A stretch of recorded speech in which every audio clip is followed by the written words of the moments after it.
Thala Ajith racing அதான் இப்போ ரீசெண்டாக அவர் வந்து ட்ரெண்ட் ஆகிட்டு இருக்காரு.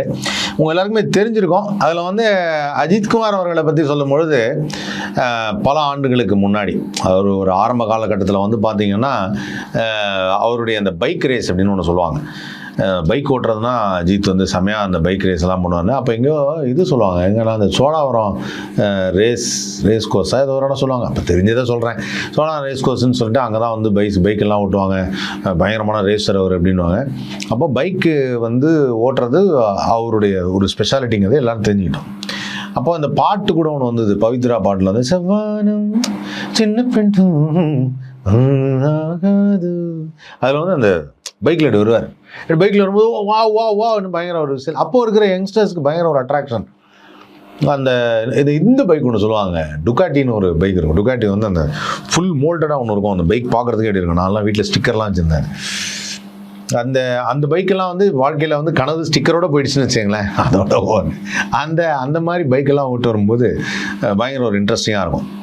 அப்போது அந்த பைக்கை ரொம்ப நாள் கழித்து யார்கிட்டையோ பார்த்தேன். சூர்யா சார் அந்த மாதிரி ஒரு பைக் வாங்கி வச்சுருந்தார். பைக் வாங்கி வச்சு நைட் டைம் மட்டும் வண்டி ஓட்டிகிட்டு இருப்பார்.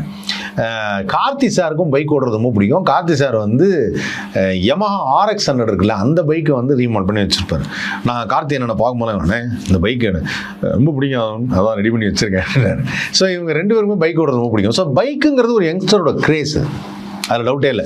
ஏன் விஜய் சாரே ஒரு தடவை வந்து பைக் ஓட்டி ஹெல்மெட்லாம் போட்டுட்டு பப்ளிக்காக ரவுண்ட் வந்தது, வீடியோலாம் எடுத்துருக்காங்க. அப்போ ஒரு இன்டர்வியூலாம் வந்தது. அப்போது அவர் தாங்க பப்ளிக்காக ஓட்டு வர்றாரு அப்படின்னு. பல்சர் நினைக்கிறேன், பல்சர் தான் ஓட்டினார்.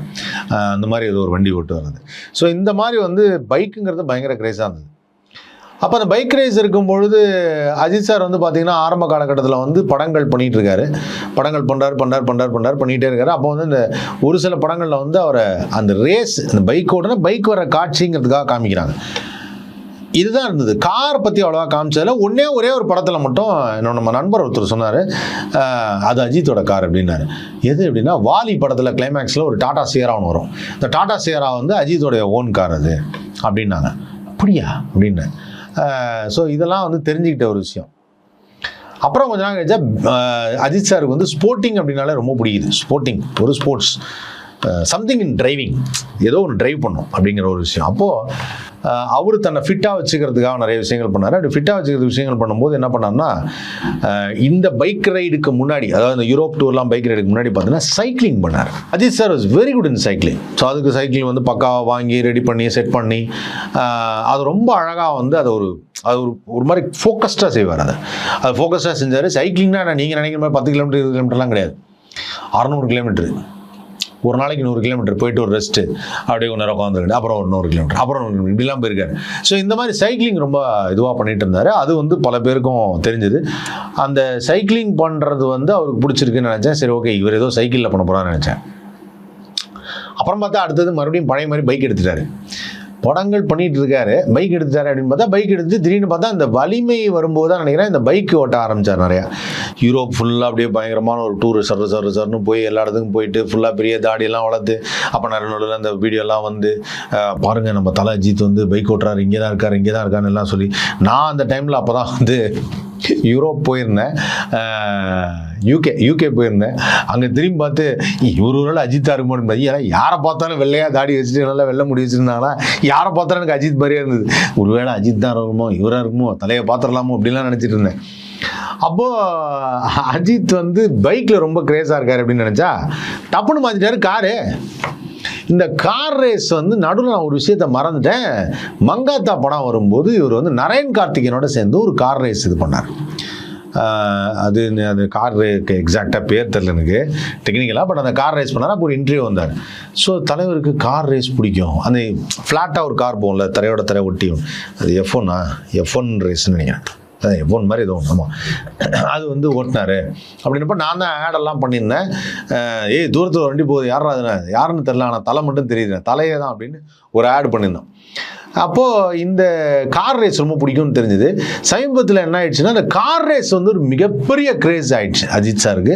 ஸோ எல்லா இடத்துக்கும் நிறைய நாட்டில் போய் கலந்துக்கிறாரு, நிறைய வந்து பர்ஃபார்ம் பண்ணுறாரு, ப்ரைஸ் வாங்குறாரு, இந்தியாவுக்கு பெருமை சேர்க்குறாரு. உண்மையிலேயே வந்து அவர் ரொம்ப பிடிச்சது என்ன அப்படின்னா, ஃபஸ்ட்டெல்லாம் வந்து என்ன தெரியுமா, நீங்கள் பாட்டுக்கு ரேஸுக்கு போயிட்டீங்க, படம் நடிக்கலையே அப்படின்னா, இப்போ எப்படின்னா லைஃப் கொஞ்சம் கொஞ்சமாக அவர் பண்ண புரியுது அப்படின்வாங்கல்ல.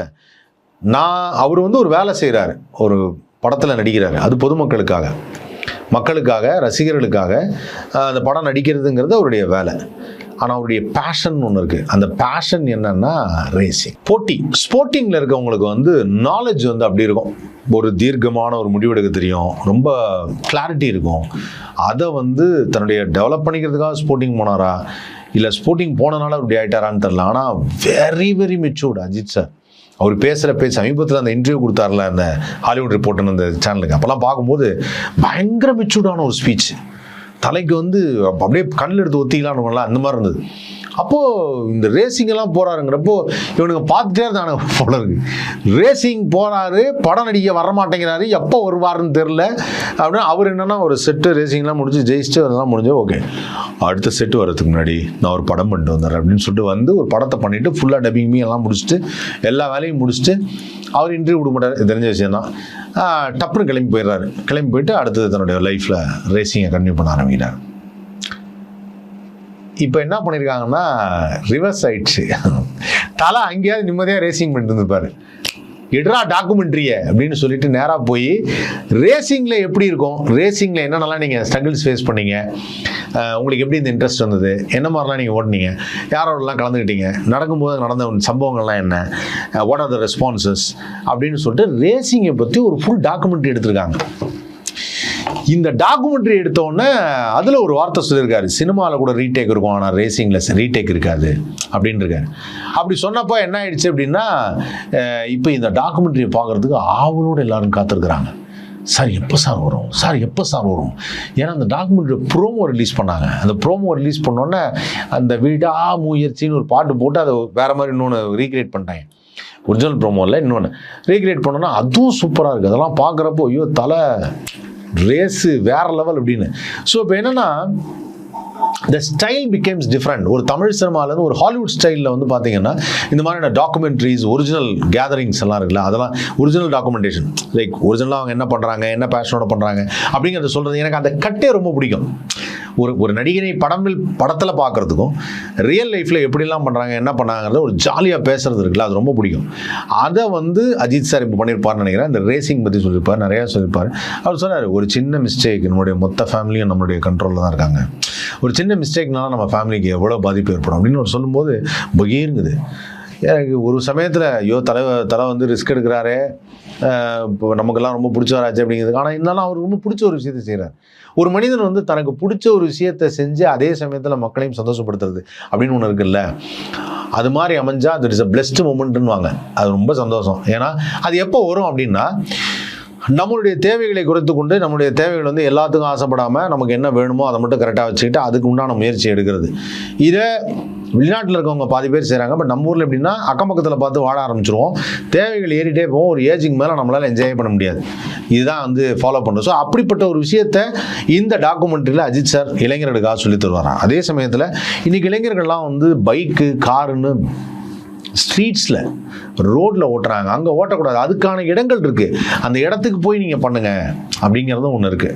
ரொம்ப வருஷத்துக்கு முன்னாடி எங்கள் தாத்தா சொல்லுவார், ஒருத்தன் வந்து இது மாதிரி சைக்கிள் ஓட்டுறதுல பயங்கர ஃபாஸ்ட்டாக ஓட்டுவான், அவன் பயங்கர வேகமாக ஓட்டுவான். அவன் வந்து ஆக்சுவலாக ஒரு பைக் ரேஸில் ஏதோ போய் சரியான பயிற்சி இல்லாமல் இந்த மாதிரி ரேஸில் கலந்துட்டு நீ இப்படி சாஞ்சிட்டு அப்படி சாஞ்சிட்டு ஓட்டும்போது முட்டி வந்து நீங்கள் பார்த்துருப்பீங்க, அந்த தரையில் அப்படி படும், அப்படி டச் ஆகும். தரையில் டச் ஆகும்போது டப்புன்னு ஸ்லிப் ஆகிடுச்சு, ஸ்லிப் ஆகி அப்படியே கழண்டுருச்சு, அதோட லைஃப் போயிடுச்சு.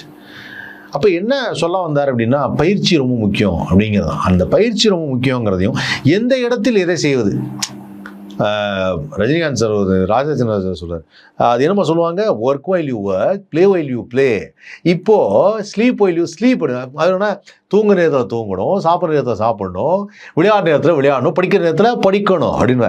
ஸோ அந்த மாதிரி என்னென்னா எந்த இடத்தில் எதை செய்வது அப்படிங்கிறத அஜித் சார் கண்டிப்பாக அதனோட ரசிகர்களுக்கும் சொல்லுவாருங்கிற நம்பிக்கை இருக்குது. அண்ட் இந்த பர்டிகுலர் ரேசிங்கை பற்றி வரப்போகிற டாக்குமெண்ட்ரி ஒரு மிகப்பெரிய ஹிட்டாகவும் பெரிய ஆவலோட காத்திருக்காங்க. இப்போ நெட்ஃப்ளிக்ஸ் பண்ணுறாங்களா, அமேசான் பண்ணுறாங்களா, இல்லை ஓப்பனாக ரிலீஸ் பண்ண போகிறாங்களா, இந்த டாக்குமெண்ட்ரி யார் வாங்க போகிறா, என்ன பண்ண போகிறா, டாக்குமெண்ட்ரியில் வேறு யாராவது ஃபீச்சராக போகிறா, ஷாலினி வந்து பேசுவாங்களா, ஆஃப்டர் லாங் டைம் ஹஸ்பண்ட் வந்து இப்படிலாம் பண்ணிட்டு இருக்காரு அப்படின்னு சொல்லிட்டு as a family point of வியூவில் ஷாலினி அவங்க பசங்கள்லாம் பேசுவாங்களா, அப்புறம் ரீசெண்டாக நடந்த ஒரு ரேஸில் வந்து ஸ்ரீலீலா போய் செல்ஃபி எடுக்க போயிருந்தாங்களாம். செல்ஃபி எடுத்தப்போ ஸ்ரீலீலா பேசுவாங்களா? இப்படி ஏகப்பட்ட விஷயம் இருக்குது. அப்புறம் இந்த படத்தை இப்போ கரண்ட்டாக இப்போ டைரக்ட் பண்ணுற ஆதிக் ரவிச்சந்திரன் டேரக்டர்ஸ், இங்கே இருக்கிற டேரக்டர்ஸ்லாம் அவர் இந்த மாதிரி பண்ணுறாரு. அவர் ஆக்சுவலாக வந்து எங்கள் ஷூட்டிங்காக நாங்கள் வெயிட் பண்ணுவோம், அவர் ரேஸில் இருப்பார், but we also used to enjoy, இந்த மாதிரி சில விஷயங்களை பேசுவாங்க. இந்த டாக்குமெண்ட்ரியில் என்ன இருக்க போகுது வெயிட் பண்ணி பார்க்கலாம். அது வரைக்கும் தலை கலகுங்க.